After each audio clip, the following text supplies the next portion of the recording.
Si tu veux être digne une fois encore aux yeux de Dieu, tu dois te lever dans la présence de Dieu pour vivre dans la présence de Dieu. Si tu veux demeurer dans la présence de Dieu, si tu veux marcher dans la présence de Dieu de façon acceptable, tu dois sortir clairement, être pur.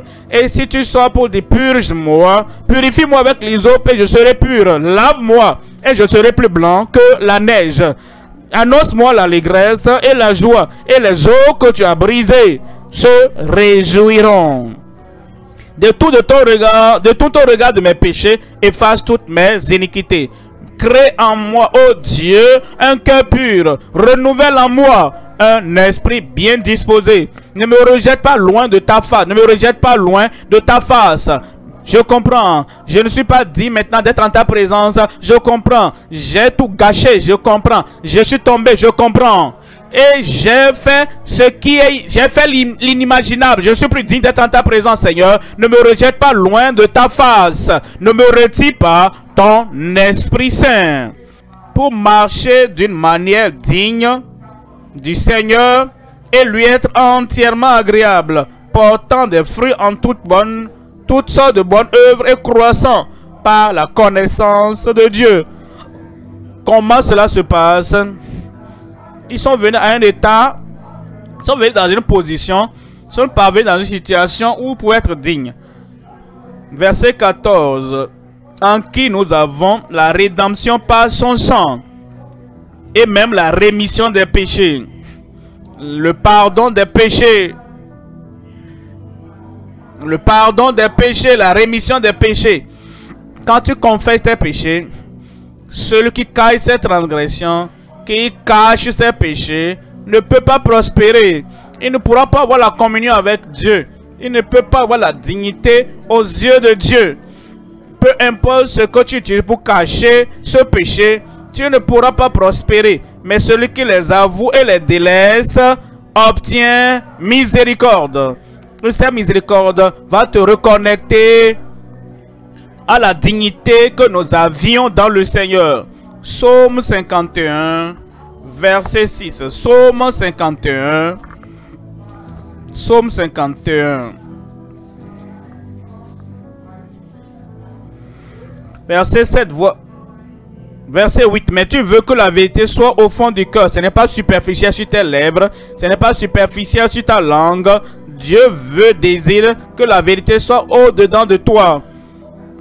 Et il dit: fais donc pénétrer la sagesse au-dedans de moi. Purifie-moi avec l'hysope. C'était un roi, le roi David, qui a fait quelque chose. Et les gens de sa maison, ils le savaient. Ils le soutenaient. Il les a envoyés appeler la femme. Et il savait que quelque chose était passé. Il a écrit lettre. Et il a dit: Joab, quand cette lettre parvient, voici ce que tu dois faire. Débarrassez-vous de l'homme. Et l'homme a été tué. Et voilà pourquoi David n'a pas pu traiter Joab. Parce qu'il y avait beaucoup de secrets de David que Joab connaissait. Parce que Joab était celui qui faisait son sale boulot pour lui. David est sorti clairement. Il est sorti publiquement. Et il est sorti, il a dit: j'ai péché. Tu dois sortir comme ça en la présence de Dieu. S'il y a un Joab qui essaie de le cacher pour toi, il y a un Joab qui essaie de le couvrir pour toi. Si tu veux être digne une fois encore aux yeux de Dieu, tu dois te lever dans la présence de Dieu pour vivre dans la présence de Dieu. Si tu veux demeurer dans la présence de Dieu, si tu veux marcher dans la présence de Dieu de façon acceptable, tu dois sortir clairement, être pur. Et si tu sors pour dire purge-moi, purifie-moi avec l'hysope et je serai pur. Lave-moi et je serai plus blanc que la neige. Annonce-moi l'allégresse et la joie, et les eaux que tu as brisées se réjouiront. De tout ton regard de mes péchés, efface toutes mes iniquités.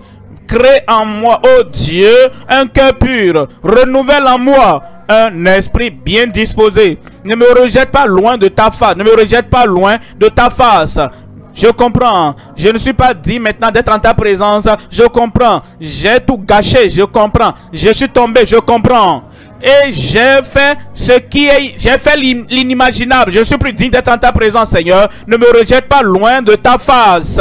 Ne me retire pas ton Esprit Saint. Rends-moi la joie de ton salut et qu'un esprit de bonne volonté me soutienne. Verset 15. J'enseignerai tes voies. Après cette restauration, alors, après cette purification, alors, après cette purge, alors, après avoir redressé tes voies devant Dieu, corrigé tes voies devant Dieu, j'enseignerai tes voies à ceux qui les transgressent et les pécheurs reviendront à toi. C'est ce qu'il faut, c'est ce qu'il faut. Si nous voulons avoir cette dignité restaurée, nous l'aurons. J'ai dit nous l'aurons restaurée. Voyons en Luc au chapitre 19. En Luc 19, lisons le verset 6. Luc 19, verset 6. Il se hâta et il descendit et le reçut avec joie. Parlant de Zachée, il était un pécheur et les gens le savaient qu'il était un publicain. Et les gens savaient qu'il y avait beaucoup de choses sales dans sa vie. Mais quand ils l'ont vu, plusieurs murmuraient. Tous murmuraient et disaient, il est allé loger chez un homme pécheur. Peut-être quelqu'un là-bas, la personne avec qui tu mets la vie sale, il ne sait pas que tu es même membre de cette église. Il a été invité à la retraite. Et il est venu avec un esprit ouvert. On l'a invité, on l'a invité depuis longtemps. J'irai là-bas. Et te voici. Il vient ici. Et il te voit. Tu servais. Tu faisais quelque chose. Il dit quoi? Parmi tous les gens là, regardez celui-là. Je connais sa vie entièrement. Il est corrompu. Il est sale. Il est un menteur. Il souille les femmes. Ou mais si elle est une femme, tout le monde connaît, elle est une personne publique. Et tout le monde peut la voir à tout moment. Donc il est aussi ouvrier, elle est aussi ouvrière. C'est ce qu'il murmure, qu'il est allé loger chez un homme pécheur. Mais Zachée n'a pas perdu du temps. Tu ne perdras pas de temps. J'ai dit tu ne perdras pas de temps. Mais Zachée se tenant debout, dit au Seigneur, voici, Seigneur, je donne aux pauvres la moitié de mes biens. Il y a toujours une évidence de la conversion. Il y a toujours une évidence du salut. Il y a toujours une évidence de la restauration. Voici, Seigneur, je donne aux pauvres la moitié de mes biens. Et si j'ai fait tort de quelque chose, à quelqu'un, est-ce que tu as pris le diplôme de quelqu'un avec lequel tu travailles? Si j'ai fait tort de quelque chose à quelqu'un, est-ce que tu as pris la femme de quelqu'un? Tu lui as arraché sa femme et cette divorcée est ta femme. Si j'ai pris quelque chose, est-ce que tu as pris des choses précieuses qui appartiennent à d'autres personnes et tu les utilises? Tu dis, ah, oh, je suis né de nouveau, je suis né de nouveau. Non, tu ne l'es pas. Non, tu ne l'es pas. Il doit avoir l'évidence de la repentance, l'évidence de la régénération dans ta vie. Si j'ai pris quelque chose à quelqu'un à tort, je lui rends le quadruple. Jésus lui dit, le salut est entré aujourd'hui dans cette maison parce que celui-ci est aussi un fils d'Abraham. C'est comme ça nous sommes reconnectés encore et nous resterons connectés. Je vais rester connecté. En Luc chapitre 21, verset 34. Luc 21, lisons le verset 34.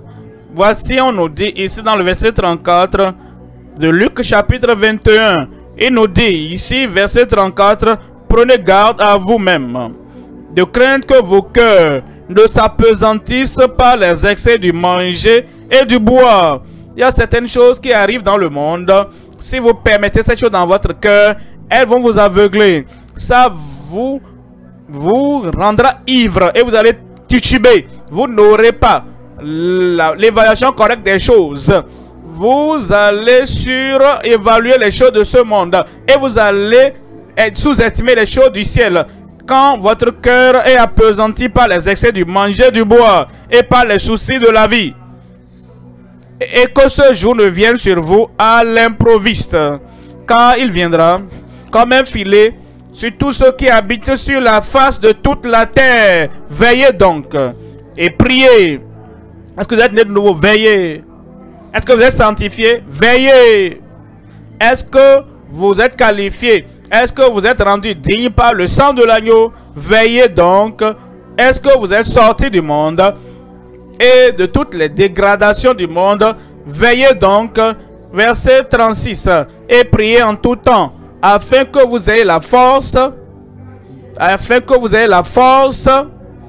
Ce n'est pas comment je viens à l'église, je suis digne, pas du tout. Vous devez veiller, vous devez prier, vous devez vous séparer des choses qui essaient de vous ramener en arrière et des soucis de cette vie. Veillez donc et priez en tout temps, afin que vous ayez la force d'échapper à toutes ces choses qui arriveront et de paraître debout devant le Fils de l'homme.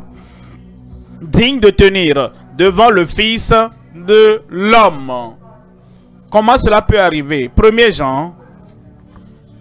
Jean, chapitre 2, verset 15. 1 Jean, chapitre 2, verset 15. N'aimez point le monde, ni les choses qui sont dans le monde. Les choses qui intéressent la pensée des mondains et ceux qui ne connaissent rien du ciel. L'œuvre de régénération, la puissance de résurrection n'a pas encore eu d'effet dans leur vie. Ils aiment ceci, ils aiment ceci, ils aiment cela. Et ils vont partout en portant ces choses comme si c'était ce qui va les amener au ciel et les amener à passer l'éternité avec Dieu. Toutes ces choses du monde qui ont déjà détruit plusieurs vies et détruit plusieurs églises et détruit plusieurs familles. N'aimez point le monde, ni les choses qui sont dans le monde. Si quelqu'un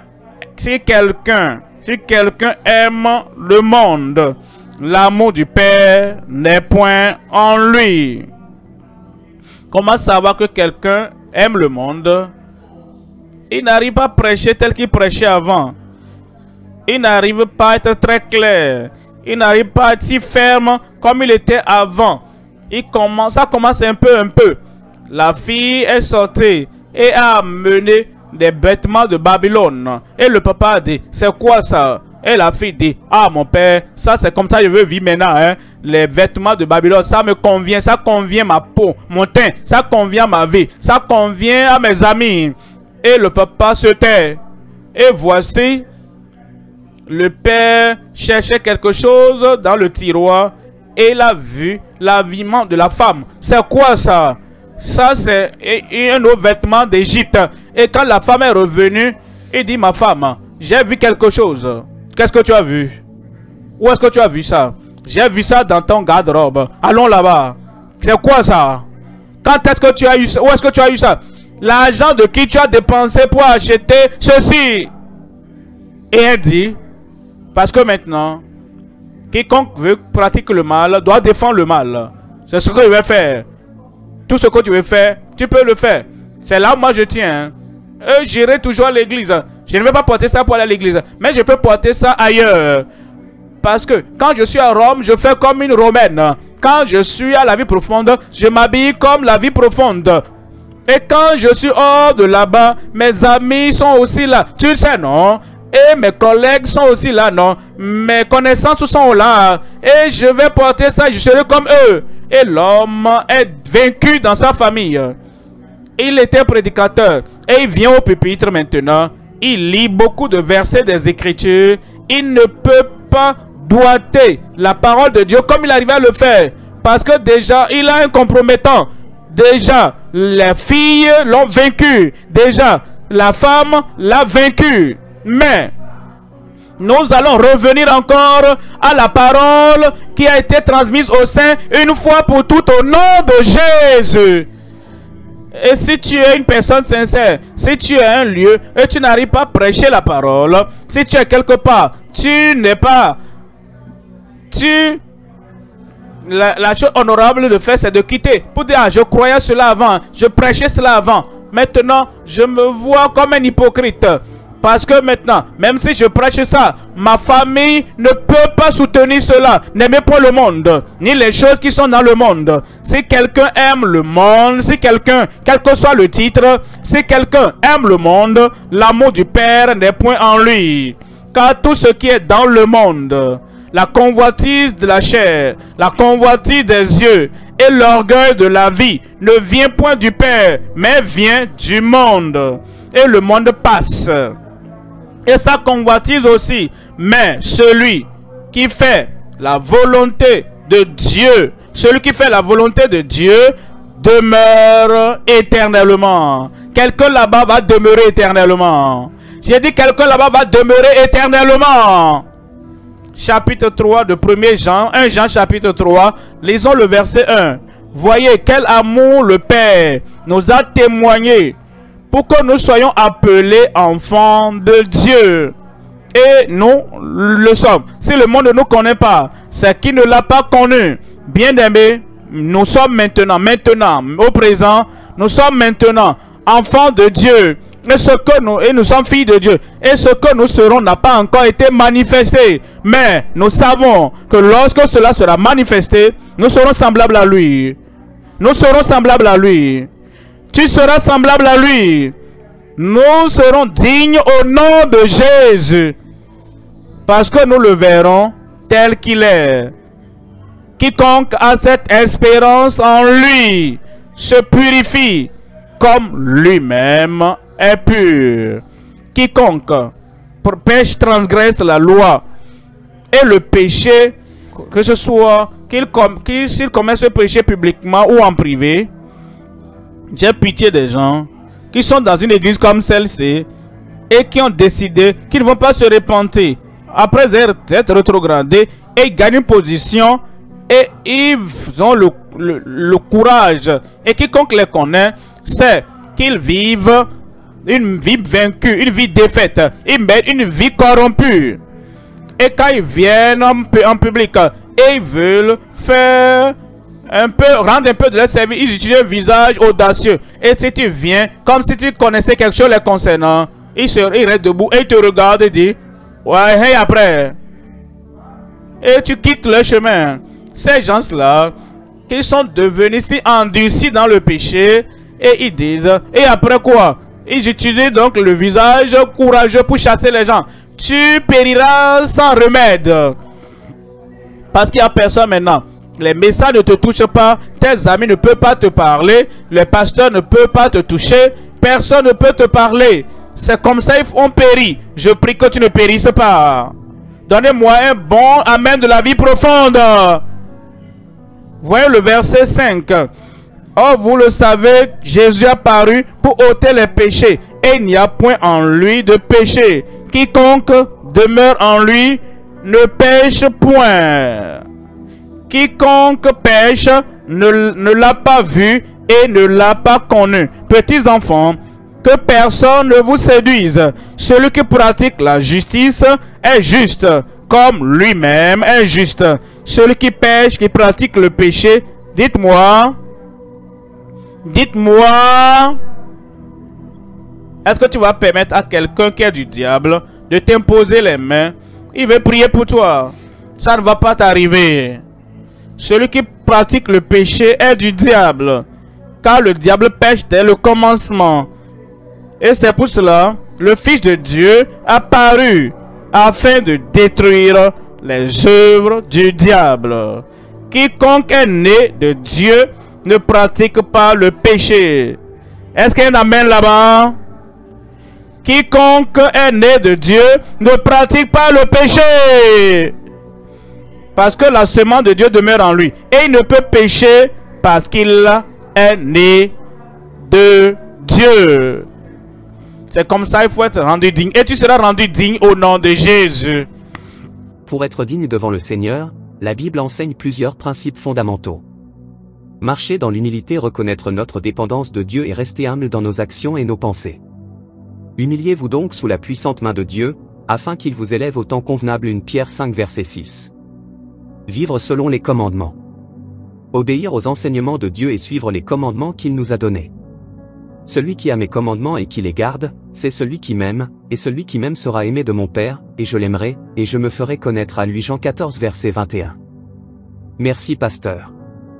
Que Dieu vous bénisse.